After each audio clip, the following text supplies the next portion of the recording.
let you go on your way. Thank you, Mickey. All right, thanks, Carol, and hello, everyone.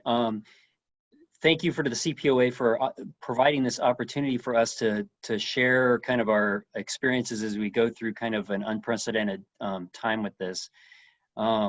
What we did is, I kind of feel like the title alludes that we actually have the right playbook, which I'm not sure we do, but we've done something. We've done a lot trying to do the right thing, and so what we'd like to do is share that. If any of this triggers a question, if I'm touching on something but not going specific enough, please either interrupt me or shoot a question off to the tech side, and I'll be happy to dive down deeper in whatever it is that is maybe interesting or helpful for people. So what we did here at Carlsbad is we've kept a daily log of essentially every decision we've made, every process that we've implemented, every thought or consideration that we've pushed and pulled with, so that we could maybe one day go back and look at what happened here and be able to tell at least our story if we were ever asked on what we did. What I have found regarding this to be kind of a unique experience is, other than maybe 9/11, this is the only time I can think of in the recent past where basically on a flip of a switch in law enforcement, we've been asked to completely deviate from what we normally do into something different, and also require the community to do the same thing. But the difference, I think, with 9/11 and with this was when 9/11 happened, we all were aware of what we were doing and why we were doing it.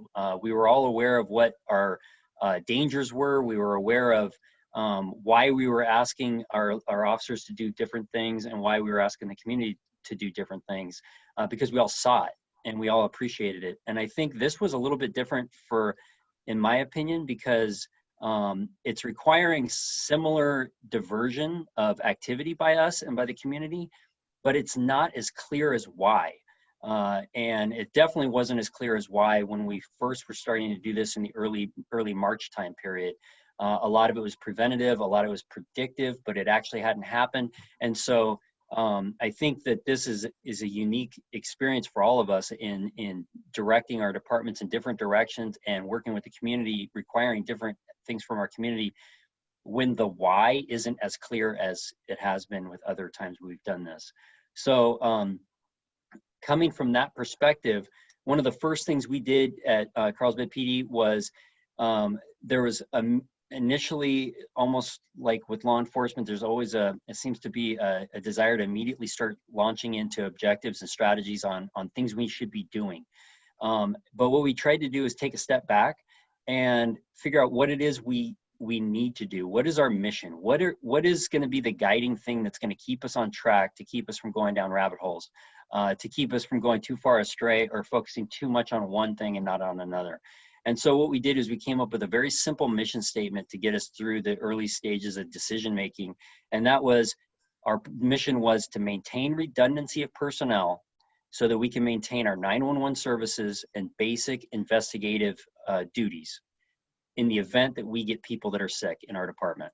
That was our mission. And so what we did from that perspective on is we started coming up with strategies and suggestions and discussions on things we could do to further that goal. If something didn't get us closer to that, then we disregarded it. If it got us closer to that, we considered it and we implemented it a lot of times. So we found that as a command staff, as we were talking about things to do, because all of us are working on this on the fly, is that by going back and seeing how the suggestion or the idea comports with our mission, what it does is it provides clarity on whether we should be doing what we're considering or not. And somebody had asked, I think Brenda just said, can you repeat the mission statement? Yes. It was maintaining redundancy of personnel so that we can maintain our essential 911 emergency response capabilities, along with the essential investigative services in the event of an exposure of some of our people. So it's building redundancy, focusing on 911 services and basic investigative stuff. That's it. And that was what we wanted to focus on. Going back to the 9/11, when we started changing things significantly, very quickly, the need to communicate with our department was very, very important. And we all obviously know that. But I think what we also saw was across the ranks and through our department, and I think I would imagine most of us have felt this way, that each person within our department feels a different way about this crisis because there's a lack of clarity. Some people may be dismissive of it, some people may be hypersensitive to it, and some people may be in the middle, and some people may pick and choose based on what we're doing, on whether it's the right thing to do or whether it's an overreach by law enforcement or whatever, based on the risk that we're assessing. But what we wanted to do, in addition to setting a strong mindset or mission for our department to guide our decision making, was to set an expectation for mindset in our department regarding this. We weren't going to have people walk in the hallways making a joke of this, because this wasn't a joke. And what we base that on is our duty owed to the community. Our job is to stay healthy so that we can protect the community. And if we don't do that, in our opinion, we wouldn't be doing our job. And so, regardless of personal beliefs about the severity of this crisis, our job was to make sure that we stay healthy, we keep each other healthy so that we can protect the community. We weren't going to be in a situation like we saw a professional athlete who mocked the health issue, and then a week later ended up testing positive and had to go back and apologize to their community as a result. We weren't going to fall into that trap, and we didn't expect our people to. And so we were really clear from the first minute of this decision what our mission was, what the proper mindset within our department was, notwithstanding all of our personal opinions about it. And then once we got that settled, things really fell into place, because we had clear mission and everyone was on the same sheet of music as far as what our priorities were. And so with that said, once we established those things, then what we did is we started breaking it down like we do any type of incident we deal with, whether it's a tactical or any other incident. We started coming up with strategies, key chunks of responsibilities that need to be dealt with. The first thing we focused on was compartmentalizing our department. To the extent we could, within small departments, have our people do our jobs so that if we got an infection, the responsibility to quarantine, the responsibility to section off parts physically of our department would be limited. And so fortunately, our patrol shift lent itself to that. We have 4 specific shifts, 2 the first half of the week, 2 the second half of the week, days and nights. And they operate primarily as teams. So they were pretty well compartmentalized. But what we tried to do there is minimize the risk of them coming into the station. So we immediately authorized take-home cars for all of the officers during their work shift, which did a couple of things. It prevented them from having to come in and change in our locker rooms. It provided us the opportunity that if we had to close down our department for some reason, if we got a positive test or if we got information that our department physically had, or station physically had been exposed to something, we would have people that had the ability to remotely operationalize, go out into the field and provide service without coming to the station.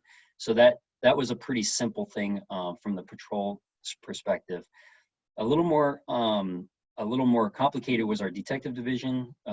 What we did there is we separated our division into 5, our detective division into 5 different teams led by a sergeant with 3 to 6 officers assigned to each team.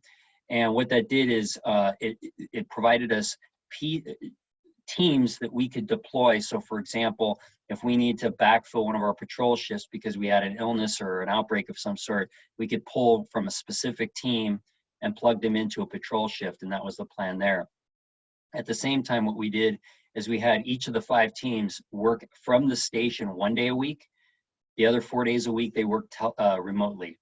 And so that was a big change. We have never allowed that to happen in the past. But what that did is it provided them the ability to spread out when they worked from the station. It gave us the ability to have people at our station, the investigative services at our station in case we needed them immediately. But it also allowed our people that were staying at home to still work their cases, to take a step back. we've been very fortunate. We have individual assigned computers at our department, which turned out to be extremely important for our ability to do this. All of our patrol officers have their own MDTs. All of our non-sworn and administrative or investigative personnel have take-home laptops that are completely tied to our network and to our CAD system. That allows our people to be completely operational and functional remotely. So there was no lack of access to our report management system or anything else, our evidence system or anything else that our people may need access to, which allowed us to work remotely, which turned out to be a great benefit. Luckily, that was in place before this all happened for us. So we have our patrol division with their take-home cars, detectives broken up into 5 different teams. They each come in 1 day a week. So we have a Monday team, a Tuesday team through the week like that. With the telecommuting, there was some concerns about accountability, obviously. We want to make sure that we were responsible and we would be able to account if we got questioned on what our people were doing at home. So we maintained, they had to do a couple of things. Each team had to have a daily briefing at the beginning of their shift and debriefing at the end of their shift via whatever online platform that the sergeant that was in charge of that team decided. It was their responsibility to make sure that those happened and that each employee maintained a log of their activities for the day and turned it in at the end of the week. That way we would be able to prove that there was actual work being done and some element keep people accountable. One other piece that this sending detectives home, but making patrol work and our traffic division continue to work 7 days a week is from the get-go on that same message that I had talked to earlier about setting the mindset. What we did was part of that mindset conversation was a talk about teamwork, and that this wasn't the time for individual employees to ask, what about me? What about when I get my turn? How come I have to go to work, but other people get to stay home? That's not what this was about. We're all part of the team here to provide a service to the community. And just like on a regular team, a sports team, there's some people that sometimes have to sit on the bench and wait to play, and then there's people that are playing, and everyone has a responsibility there. And so we really struck that as an important message for our supervisors to talk to our people, because we knew that the disparity and the inequity of some perceptions of detectives being able to stay at home all but 1 day a week, where patrol had to still work their shifts, that could be an issue. And this wasn't the time for that. We had to focus on the team aspect of our responsibility to the community. Moving forward, regarding compartmentalized dispatch was seen as a very important. We have our own dispatch center here in the police department in our station. Key vulnerability, because we don't have redundancy there. We don't have people on the sidelines that we can call in. We have 20 dispatchers, and if they were to get sick, we would have a major problem. So we immediately sealed off their area, didn't allow anyone access except for dispatch. We immediately purchased everyone individual keyboards so that they would have their own plug-in stuff to work on. And then we also, for redundancy's sake, immediately set up our command vehicle in our back lot and had AT&T come out and hardwire it so that it had full 911 operational capabilities. So if something were to happen and cause our dispatch center to be shut down or have to be quarantined or cleaned extensively, we had a policy in place, and we had a remote dispatch center that was completely functional, operational. It still is, so that our people could go out and immediately continue to receive 911 calls and dispatch us. So that's just a sense of redundant. We haven't had to use it, but what we have done is, since there's been a couple of weeks, we've been able to get our communicators out, letting them log in, see how it works from the remote, to kind of hash out any issues that they may have, if in fact we do immediately have to cause them to go out and dispatch remotely from the command center. And then lastly, as far as compartmentalizing, we immediately closed down our station to all persons. We basically locked down our station. Delivery personnel, U.S. Postal Service, UPS, shredding people, nobody was allowed in our department. The community had to access by a phone outside, and the concept was it protects our people from getting sick. So that's that. Then we went from compartmentalizing our personnel to trying to set up preventative measures to keep our people safe. We had dispatch immediately start asking pre-screening questions to provide universal precaution warnings to our patrol officers when they responded to incidents where dispatchers were getting information that there may be COVID-related issues at the location. We also set up pre-screen locations at 3 different entrance points to our department. So every day, as every employee enters our building, they have to check their temperature, check themselves for the common symptoms. And if they are positive on any, if they have a fever of 100 or more, or if they have any positive symptoms, they're to go out to the parking lot and telephone the watch commander and get direction. And our personnel have been outstanding as far as doing what we've asked them to do. We also, and if there's any questions that these arise, please, I'm checking the text box. So if anything pops up and you want any further on any of these, please let me know and I'll stop and go back to it. Another thing we did is we assigned our professional standards folks, our IA people, to immediately track all sick calls. We knew that we couldn't order our people to tell us how they were sick, but what we did is we asked them, if you're sick, 1, call in sick, 2, call our professional personnel or IA personnel and let them know what you're dealing with so that we can keep track of the illnesses within our department.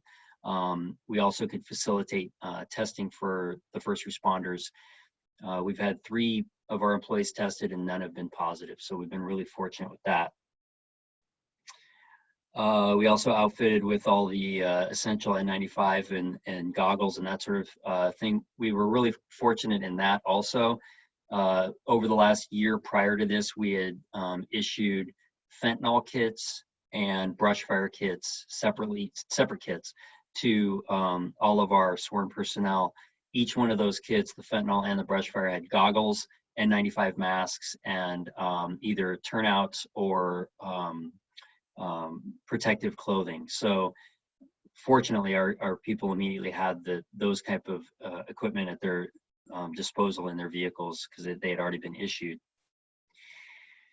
Regarding preventative measures, another thing we did is we asked our narcotics detectives that had gone to Clan Lab school to set up a decontamination area and process within our Sally Port. And we basically said, be creative. We want it to be very simple.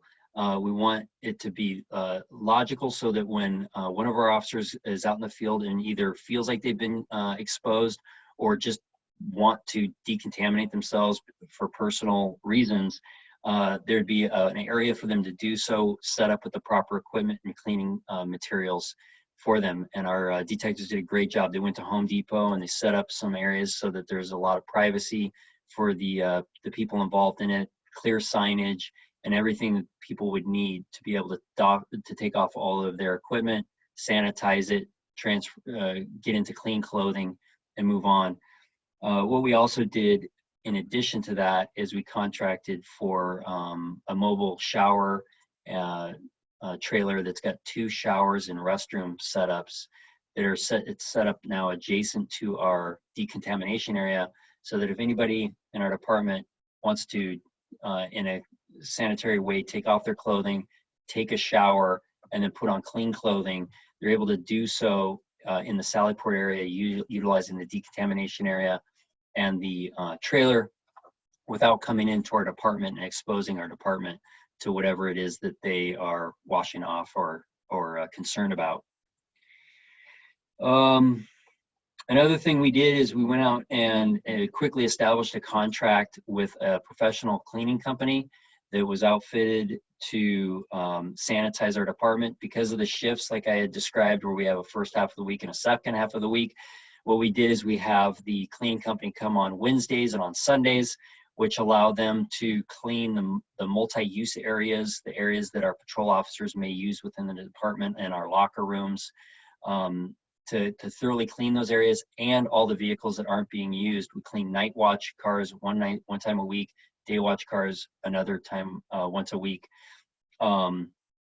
But this has been really helpful so that all of our patrol staff, when they come on Monday of their work week, they're coming to a clean environment. and then they're able to maintain it, and then it gets cleaned again when their week's over and the next side of the week starts. So that's on a rotating basis that we set up through a contract janitorial service. Regarding prevention, we also changed the mission of a lot of our groups. We really limited our proactive enforcement. Our traffic division personnel weren't out doing traffic enforcement. They were out dealing with our Costco in town that was bringing in large lines of people. And also, I failed to say at the beginning, our city in Carlsbad, it's about 115,000 people. And we have about 7 miles of beaches. So as you can expect, as the weather's been decent, we're getting a lot of people at our beaches that are causing problems with that. So we're spending a lot of time on bike patrol and motorcycle patrol down by the beaches to make sure that people are abiding by the rules. We've also closed our beaches now and in all of our parks and trails. So we're doing that kind of enforcement with our traffic people. Moving on, another main area in addition to compartmentalizing and preventative that we came up with was officer wellness. Obviously, I think that's been a topic of another CNOA discussion. And we focus both on our officers and also the families of our officers. We have for years offered free confidential counseling to all of our employees and all of their families. And so our peer support team has reached out to all of the spouses of our employees to remind them of the counseling services that are now being offered remotely, but by telephone or by Zoom, but are still being offered by our service providers in case that there's a need for that. We've also had the Cortico app for about a year or so. So we reminded all of the families who have access to that app. All of the families do have access to that app. We reminded them of the app and all the services that are provided there. One of the situations we predicted could potentially happen is we would have an employee that needed to be quarantined. So what we did is we established a relationship with one of our timeshare resort in town that obviously is vacant, and they've promised to provide us rooms for our employees if there's a need to quarantine them. If our employee chooses to use that, our employees obviously can quarantine at home, but if for some reason that isn't the best opportunity or option for them, then we have these rooms available, set aside. Our employees are aware of it, and then they were appreciative of us setting that up for them, so they know that that's going to be an option if in fact they do get exposed or need to be quarantined. I saw from the pre-questions, one of the concerns was supply management and protective equipment management.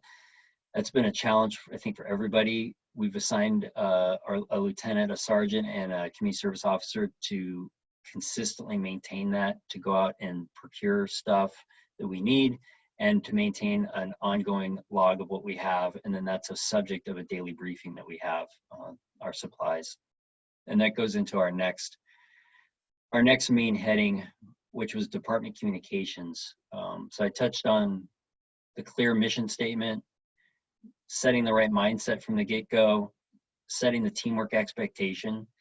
But then as we were rolling out these changes, there was a lot of communication has to happen to make sure people understand not just what we want, but why we need it.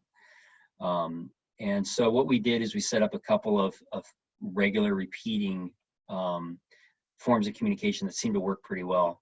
Every morning since mid or early March, every morning at 9 o'clock, we've had a daily command staff meeting specifically for COVID-19 issues. Even when we didn't think we had things to talk about, we ended up meeting for an hour or so and left with action items. So we found that to be a very good thing to maintain, and we had it today and we'll have it tomorrow. We also sent daily emails to all employees about what actions our department was taking every day and providing an explanation of why for every one of them, so that if there was any doubt or question on what was driving our decision making or causing us to do one thing or another, they had it that day, what was causing us to make these decisions. That we received a lot of positive feedback that they appreciated all the different corners of the department. We have I think a total of about 220 people that receive those emails, and it's easy to forget how some of these decisions affect the corners of the department, and by sending it out every day to all employees, they were appreciative of that. We also weekly held a management level meeting, so all lieutenants and civilian managers every Friday or meet. Either some show up in person, but to maintain distance, most of them are connected by the telephone. And basically, it's just reporting out as we've allowed the telecommuting to occur, the need to make sure we keep track of things within our department and what people are doing necessitates the weekly meeting where each of the managers responsible for the parts of the department come in and report back to the group what's going on, so that everyone has situational awareness of what other people are working on, and also there's a form of accountability there. And those meetings have been appreciated by the lieutenants because they're hearing from their peers that are working other assignments on the challenges that they're dealing with, vice versa. Moving forward, as far as communications, another important group that we've maintained a weekly meeting with is our POA board, representatives for our association. As some of these decisions we're making are affecting working conditions, like wearing masks or different PPE, potentially affecting, or not potentially affecting, schedules and assignments and those type of things. We wanted to, understanding we have the authority to make these decisions operationally, we wanted to make sure that we were making them in a way that, to the extent we could, minimized or mitigated the negative effects of it for the people that were actually affected by the decision. And so we actually, through these meetings with the association, have got really positive feedback and some great suggestions from them on other things we could be doing that we've implemented. So those have worked out well, and it's really eliminated pushback from our department regarding the employees that are required to do different and new things, which has been nice. I see we're getting close to 30 minutes. I just got a couple more things, and then if we want to open it up for any questions. What I've talked about now has just been within the department. Obviously, there's the whole community side of this that we have to look at also. As soon as the order came down that we had to close bars and restaurants. We're a beach town. We have a lot of beach bars and restaurants. We went out and personally made contact with over 325 of the affected establishments. Basically anyone that had anyone on site for the first day or two, we made contact with them, let them know the rules, let them know that they can call us if they need help. And it turned out to be very positive. We got nothing but voluntary compliance from those businesses.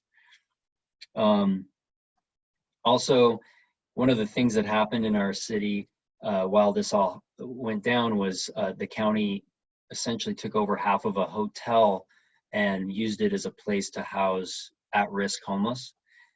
So we've had, it has 40 rooms that have been pretty consistently full of at-risk homeless persons to try to keep them healthy. These are people that haven't tested positive but are at risk, either age or based on health.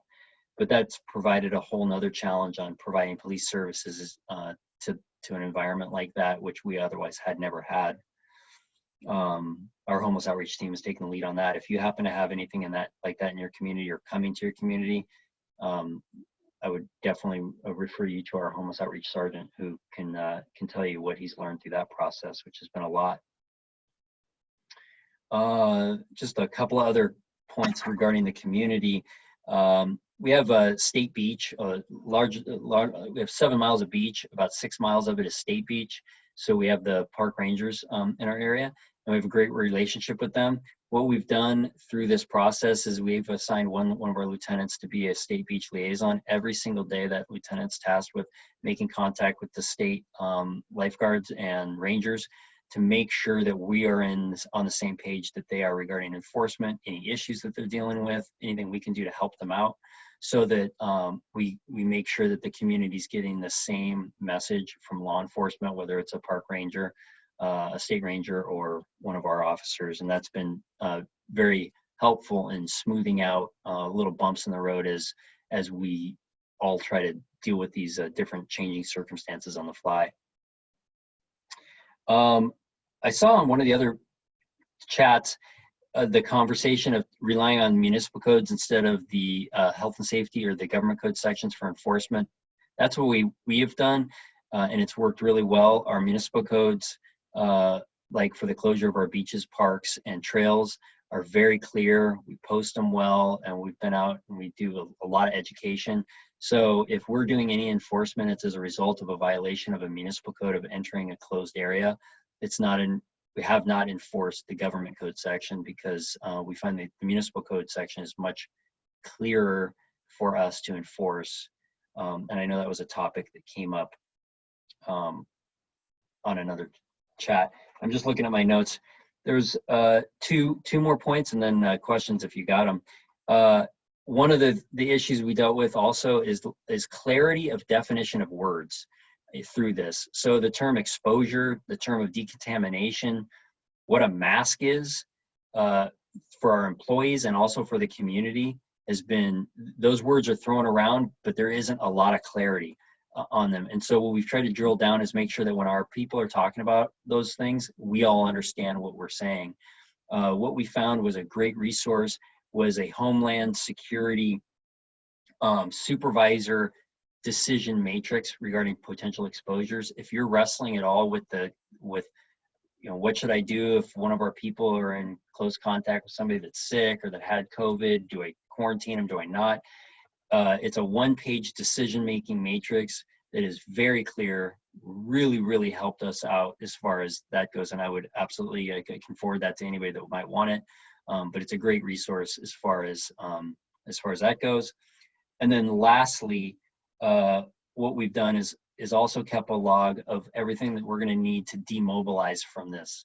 So all the orders that we've issued, all the training bulletins that have changed the expectation of people, all the equipment that we've issued that we want back, just everything that we're going to need, everything that we close that we need to reopen, all those things we've kept track of in a log so that when we start breaking this back down, whenever that is, we're in a position to make sure that we don't lose our stuff, lose our equipment, or we don't fail to repeal something that we no longer intend to be active. So in a nutshell, that's what Carlsbad PD's been doing. I'd be happy to answer. Heather, I can forward that to you, no problem. The supervisor matrix, it's a great resource. Nikki, if you'll send it to me, I can go ahead and forward it to everybody who's on the call. Will do. Okay. So if there's any questions or anything like that.